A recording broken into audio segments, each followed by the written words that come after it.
I'm Dr. Marty Becker, and we're here to talk about an activity that you may have been doing once a year or not at all that I'm going to have you do once a week. And if you do this, it can cut your veterinary bills in half. You might tell by the backdrop we're talking about giving your dog a bath. First of all, the props.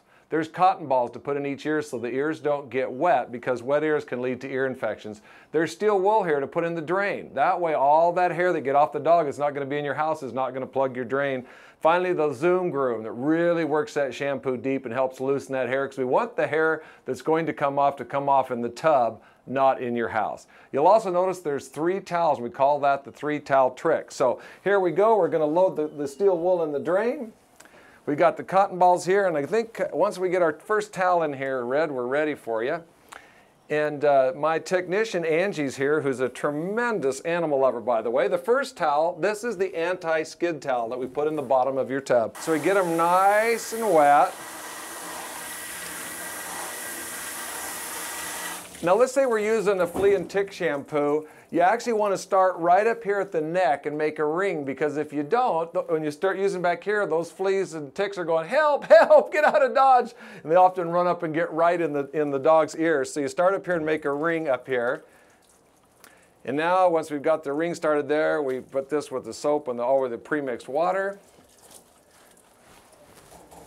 Then we get our Zoom groom. And you work this right down in a circular area, and it works the shampoo right down to the skin.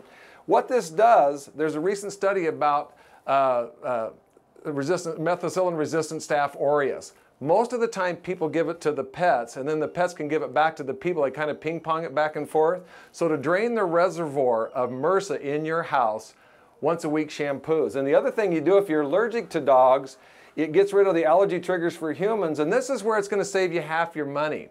Dogs are like furry Swiffers or dust mops, so they attract pollen, spores, dust, even human dander, all these things that trigger a condition called atopy or environmental allergies. That's the #1 reason of causing skin problems, and skin problems are the #1 reason people take pets to the vet. So if you bathe your dog once a week, every week, you're going to cut your veterinary bills in half, fewer human allergies, and a lot less suffering for pets. So we're going to kind of shorten this a little bit. But let's say we were all the way done and we've completely bathed the dog here.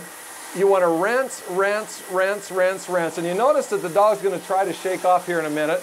When it goes to shake, I'm going to wet your head down a little bit. If you grab it right here, did you notice how it instantly stopped shaking? So I'll show you again. Watch this. All you got to do, 2 little light fingers right there, and a dog cannot shake dry. Now you see they can shake dry afterwards. Now the other towel, you had the anti-skid towel. In between shampoos, you put this on. That's the anti-shake towel.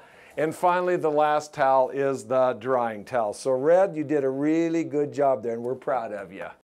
So did you know you could stop a dog from shaking simply by 2 fingers wrapped around its muzzle very lightly?